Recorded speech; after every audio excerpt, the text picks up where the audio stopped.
pessoal, sou o professor Harry, então a gente vai dar continuidade aí à segunda unidade do segundo módulo da disciplina de saúde coletiva. Então a gente vai falar um pouquinho sobre vacina. Então, para entender primeiro o que é vacina. Então a vacina ela deriva aí do meados do século, final do século XVIII, né? Então ela vem da palavra variole vaccine, então vacina de varíola bovina. Daqui a pouco eu falo um pouquinho sobre como iniciou. Mas para vocês entenderem o que é vacina, então acompanhem comigo o conceito aí. Então a vacinação, ela é uma das medidas mais importantes da prevenção, né, contra as doenças. Ela é uma dose de micro-organismos enfraquecidos que são injetados nos organismos.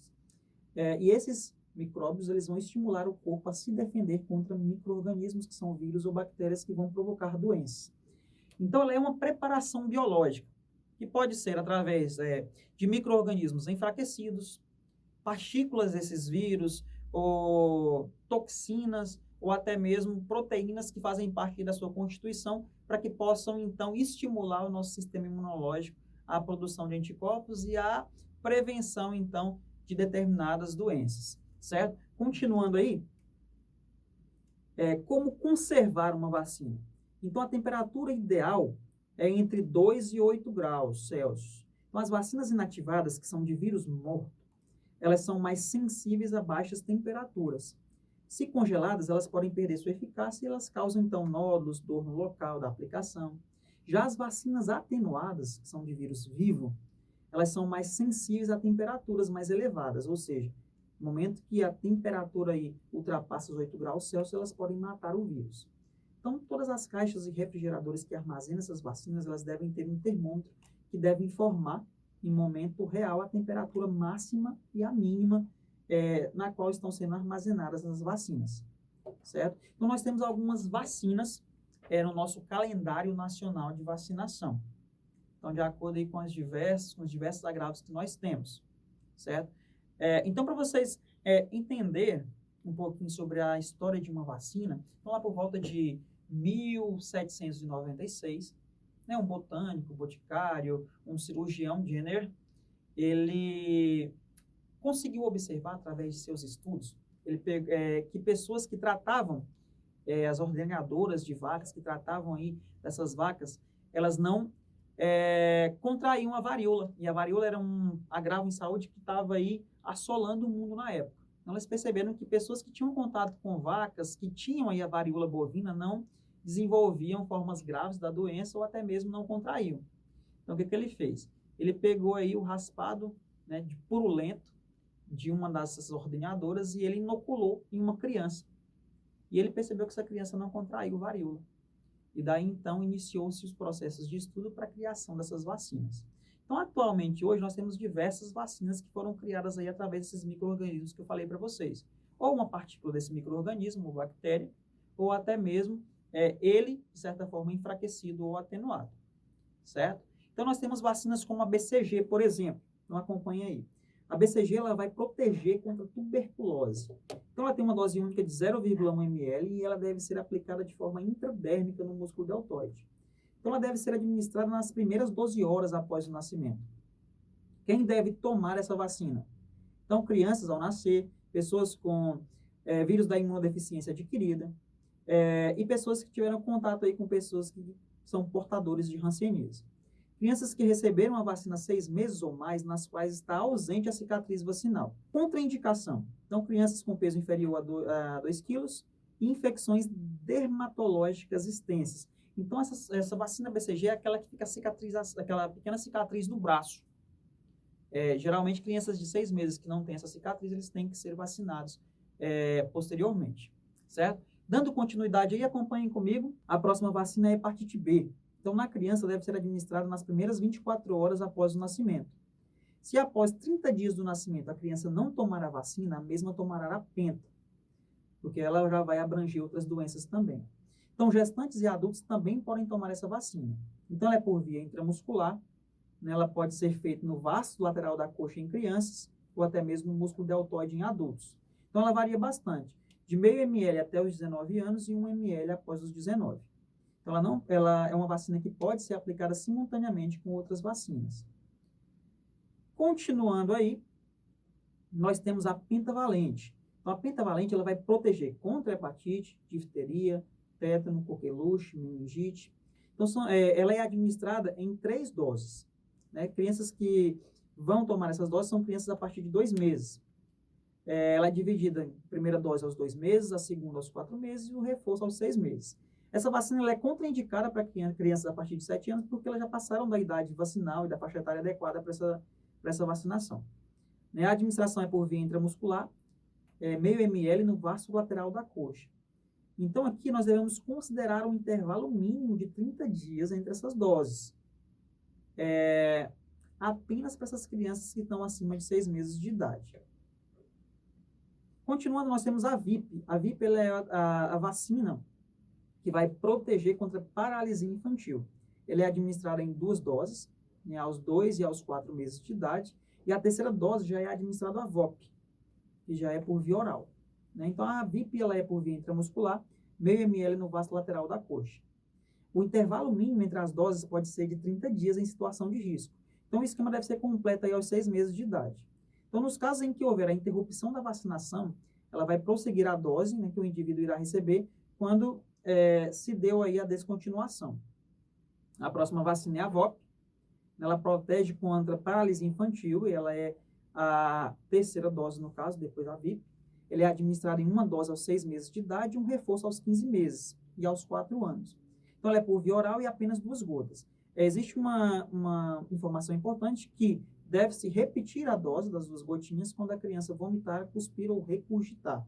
Então, ela é contraindicada para pessoas que tenham aí histórico de paralisia flácida associada à dose anterior e pessoas que são imunodeprimidas ou tem pessoas com o vírus da imunodeficiência adquirida. A vacina rotavírus, ela vai proteger contra diarreias graves e ela é administrada por via oral. Então, ela é 2 doses, né, aos 2 e aos 4 meses de idade e deve-se manter um intervalo mínimo de 30 dias entre uma dose e outra. Então, se a criança cuspir ou regurgitar após a vacinação, não deve-se repetir a dose. Essa já é um pouco diferente. Então, ela pode ser administrada simultaneamente com a vacina VOP, por exemplo, ou com pelo menos um dia de intervalo.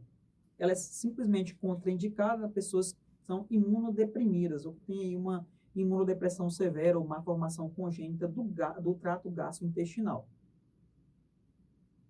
A próxima vacina é a pneumo 10 valente. Ela vai proteger contra a pneumonia, otite, meningite e outras doenças causadas pela bactéria pneumococo. Então, ela é administrada em 3 meses, em 3 doses, aos 2, 4 e 6 meses de idade, e o reforço entre os 12 e 15 meses de idade, considerando o intervalo mínimo de 6 meses após o esquema básico. Então, ela é injetada por via intramuscular, meio ml no vaso lateral da coxa.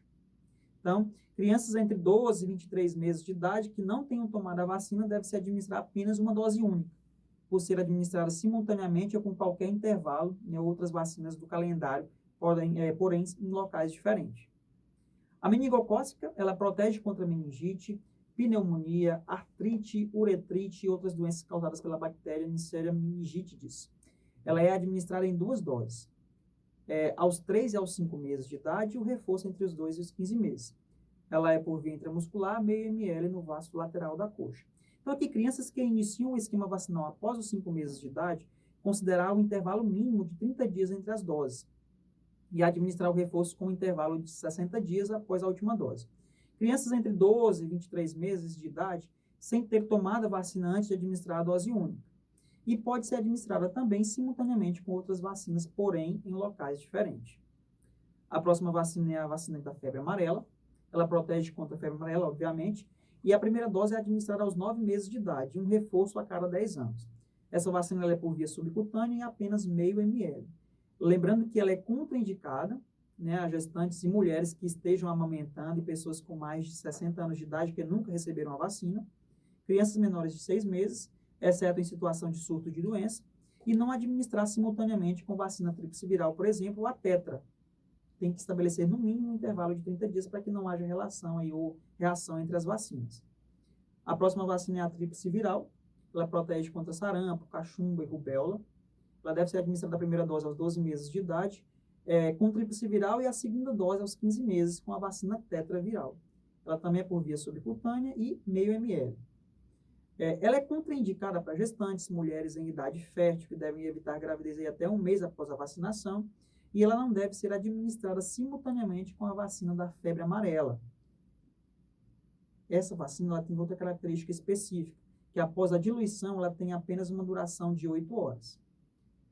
A próxima vacina é a tetraviral. Ela protege contra sarampo, cachumba, rubéola e varicela. É administrada uma dose aos 15 meses de idade e em crianças que já tenham recebido a primeira dose da vacina. Era a tríplice viral aos 12 meses. Ela também é por via subcutânea e apenas meio ml. As suas contraindicações são as mesmas da tríplice viral. Então, o Programa Nacional de Imunização ele não disponibiliza vacina para crianças que não receberam a primeira dose de tríplice, né, entre os 12 e 14 meses de idade, e aquelas acima dos 15 meses de idade também. A próxima vacina é a DTP. Ela protege contra difteria e tétano. É administrada nos 2 reforços, um primeiro aos 15 meses de idade e um segundo aos 4 anos de idade. Crianças entre 4 e 6 anos, 11 meses e 29 dias, sem nenhum reforço, deve-se administrar apenas um reforço. E crianças aí entre 5 e 6 anos, 11 meses e 29 dias, sem histórico de vacinação, devem receber 3 doses, com intervalos de 60 dias entre as doses e o mínimo de 30. Ela é por via intramuscular e devem ser injetados meio ml. Adultos e gestantes também tomam essa vacina, só que como DT adulto. Temos também a influenza, que é a vacina da gripe, ela protege contra a gripe, e ela é disponibilizada anualmente para crianças de 6 meses e menores de 2 anos de idade, para crianças que são de 6 meses a menores de 2 anos de idade, gestantes, puérperas, pessoas com 60 anos de idade, trabalhadores da saúde ou população que é privada de liberdade ou outros indivíduos que possuem aí comorbidades ou povos indígenas ou que estão em situações de risco. Ela é por via intramuscular, 0,25 ml até 2 anos de idade, meio ml acima dos 2 anos de idade. Criança entre 6 meses e 8 anos, 11 meses e 29 dias que tomaram a vacina pela primeira vez, deve-se administrar uma segunda dose com um intervalo aí de 30 dias. Para indivíduos aí a partir de 9 anos de idade, é apenas dose única. A última vacina é a pneumo 23 valente.